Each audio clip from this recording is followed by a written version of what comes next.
And Joe Lieberman does not represent me and does not accurately represent most of the people in the state of Connecticut. First, he scolded fellow Democrats for trash-talking the commander-in-chief. Then he told them they'd better get with the president's program. I don't feel that Joe Lieberman represents the kind of Democrat that I am. Maybe we should have seen it coming when the president bestowed a little smooch. Your lips say come and kiss me, and they haven't made a sound.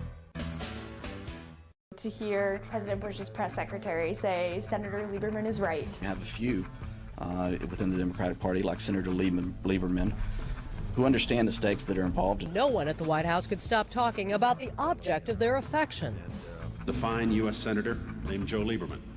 Senator Lieberman is right. Thank you. Joe Lieberman is way too hand in hand with the Bush administration.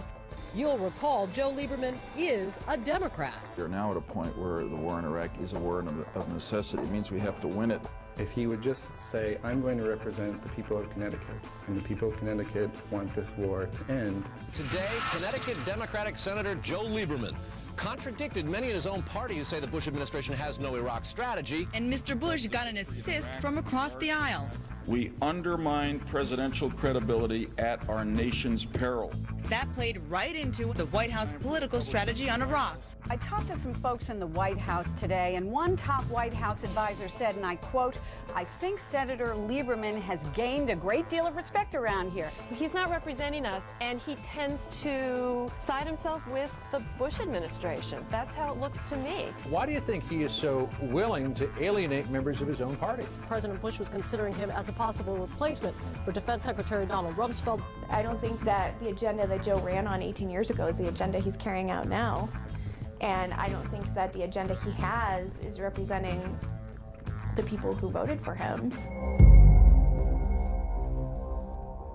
My name is Jessica White.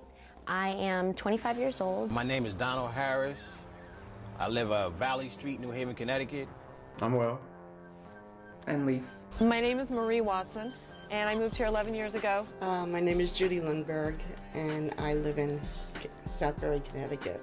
My husband joined the Army Reserves in 1998 at a time of peace.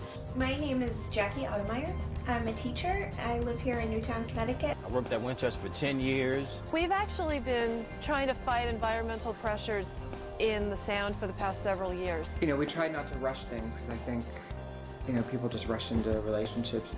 I did all sorts of jobs. I did do lighting. I did trucking. My husband is in Iraq for the second time now. They talked about was this floating island of liquefied gas. I had spent a total of 9 weeks in 2 hospitals, uninsured, and 10 times worse than I was when I went in. You know, it's not about tolerating who we are. It's about respecting us and giving us the same rights that everybody else has. You know, if I'm reading on the internet a big, firefight that happened or a big roadside explosion, I can't help but just break down and cry at work. After 10 years being there, I just feel that I feel that they just treated us wrong. They're talking about a mile-long man-made island, and it would be right there. There's plenty of days that I never want to get out of bed. It's like every year a major plant closed down in Connecticut. It's just getting out of hand. It seems like nobody cares and nobody's really doing nothing about it, you know?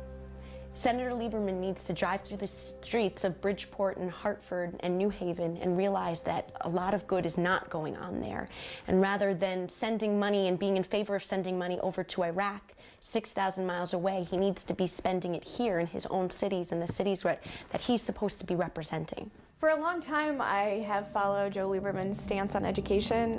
One of the things that's always bothered me has been how much he supports the No Child Left Behind Act. The No Child Left Behind Act is definitely not serving inner city kids. When Lieberman voted for Bush's energy bill, it took Connecticut out of energy decisions that would be made for our state. We no longer have a voice. I have never seen a piece of anything come my way from Joe Lieberman on healthcare reform or healthcare initiatives anywhere. Standing up and giving big hugs to President Bush. If nothing else, it just shows how Joe is so willing to turn his back on the Democratic Party. He's not representing me, and I'm sure I speak for a lot of people. So it's certainly time for somebody who is a more accurate representation of the average people. The kind of senator that I would want representing, our state and us as a people is someone that looks at people just as people. I would like a senator who doesn't undermine the National Democratic Party with his views. I want to support a Democrat who isn't afraid to speak out against Bush's ideas and plans. I want a senator who is going to stay true to his or her beliefs. Yeah, there was a moment when I decided to run. That's when Congressman Murtha stood up and he said, "Stay the course is not a winning strategy in Iraq. It's a terrible distraction in the war on terror. It's hurting our troops. We're weaker for it. We've got to change course." And it was at that point that Senator Lieberman said these critics are undercutting the credibility of the president. And I thought that was so fundamentally wrong. I think it's our job to question. It's our job to challenge the status quo. I said somebody's got to challenge Senator Lieberman. Somebody's got to challenge this policy we've got in Iraq. It's not a winning strategy. But at some point you say enough. And the first person I obviously talked to was Annie, and she was right there next to me every step of the way, and I couldn't do it without her. To see my dad running for office, I mean, he's always been into politics. I've always trusted his opinion on things, and he's clear and he's thoughtful, and when he's discussing politics with other people, they listen and they tend to agree. And he's the type of person you just want to jump on the bandwagon with. And here I am. As I go around the state, I hear more about health care. It's elderly who think Medicare Part D is a confusing mess and a sellout to the pharmaceuticals. 47 million people in this country without health insurance? It's outrageous. First and foremost, we need a federal government that's going to level the playing field, make sure that universal affordable health care is for everybody. It ought to be a basic right going forward. Well, I'm just delighted in teaching this class up at Harding High on how to start your own business. You really see the struggles that a public high school in Bridgeport, Connecticut have to go through. You've got a teacher by herself, and there's more security guards in the hallway than there are coaches and drama folks. And what we try to do is let them step away from the standardized tests and accounting classes they have and give them an opportunity to dream a little bit about some of the other things they can do.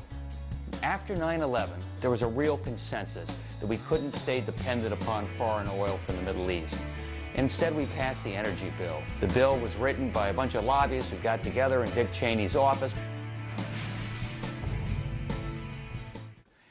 Today, we've lost the heart of our good-paying manufacturing jobs. We've got to figure out how we're going to compete in the future, how we're going to bring those jobs back. If we can do it in a more efficient way, and we can do it because it's right. Now it's time for us to step forward and really force a change in how we do business down in Washington, D.C. Look, I'm running for the U.S. Senate because I think it's time for Democrats to be proud again.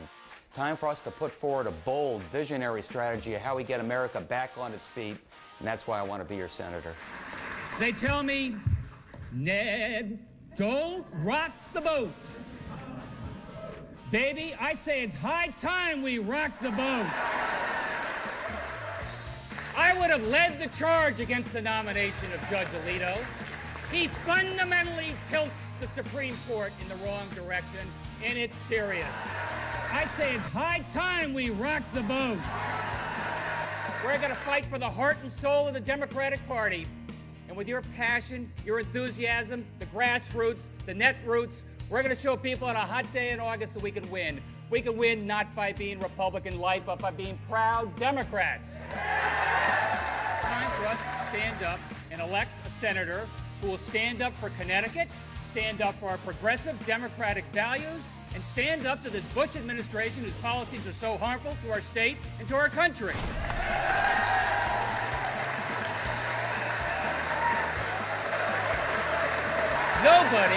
Nobody will be calling me George Bush's favorite Democrat. I'm Ned Lamont, and I approve this message.